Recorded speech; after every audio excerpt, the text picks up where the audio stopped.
السلام عليكم. شوف هذه الآية وتمعن بيها شنو من معاني بيها. بسم الله الرحمن الرحيم: ولنبلونكم بشيء من الخوف والجوع ونقص من الأموال والأنفس والثمرات وبشر الصابرين. هاي درس من رب العالمين حتى نفهم إن الدنيا مو دار راحة، هي دار امتحان. رب العالمين ما قال راح ابتليكم بكل شيء، قال بشيء يعني مو دائم ولا بكل وقت، بس حتى يعرف شلون نتصرف، شلون نصبر، وشلون نثق بحكمته.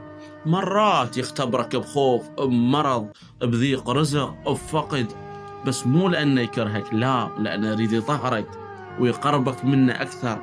الصبر مو بس نسكت ونحكي الله كريم، الصبر الحقيقي هو نرضى ونثق إن بعد كل وجع أكو خير، وبعد كل خسارة أكو تعويض.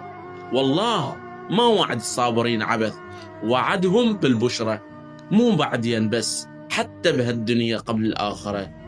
فإذا حسيت إنك تمر بضيقة، تذكر إن ربك يمتحنك، مو حتى يعذبك، لكن حتى يرفعك ويخليك أقوى مما كنت.